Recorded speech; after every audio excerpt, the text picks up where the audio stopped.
now we've added density to our mole highway. How do we use it? Well, your book has some examples on page 87 for you to go through, so I'm going to run through the first one with you. Now it starts out by telling us we have 3 moles of ethanol, and it gives us the chemical formula of ethanol, which will come into play in a minute. And it tells us that the density of ethanol is 0.790 grams per mil. Now, I'm going to assume that you guys understand what density is, but just as a quick recap, density is how much mass there is in a given space. So if something's really, really dense, then there's a lot of particles of whatever that substance is in like 1 liter of space. If something's not so dense, then not so many particles. So it's always grams per mil or grams per liter as an expression. So they're asking us to find what is the volume.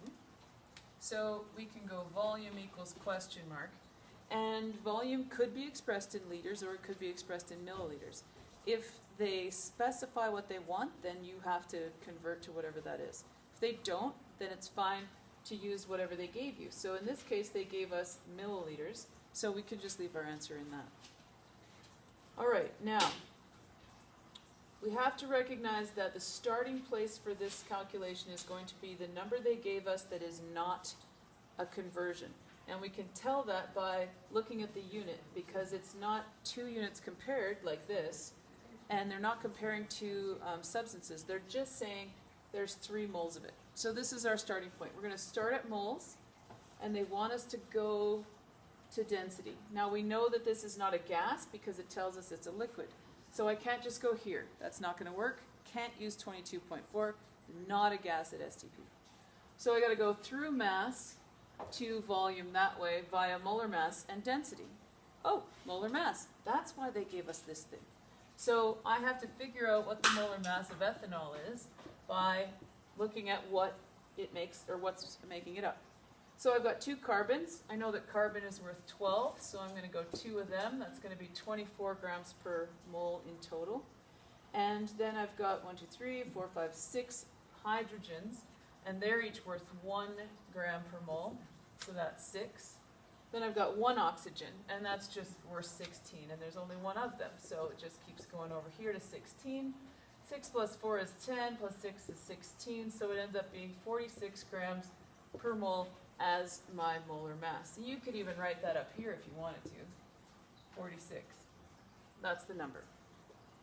So we've got our molar mass figured out. Now we have to start setting up our equation.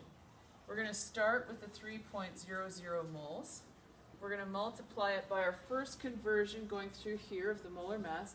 I want grams at this stage, so I put my grams on top and my moles on the bottom. And I write 46 grams per 1 mole. And then I'm at this point in the molar highway. I got to take one more little whoop into their density. So here's where the density comes in. Grams per mil. I want volume, which is going to be in mils this time. So mils goes on the top. That's the number I want. Grams goes on the bottom, so it cancels out. And this is my number. You'll notice that the number is attached to the grams, so it stays with the grams. Now I've got my equation set up. I check my units. Moles cancel out, grams cancel out. Left with mils. Yay, it's a volume question. So then I just run the numbers. I multiply what's on the top, divide by what's on the bottom, and I should end up with 175 milliliters.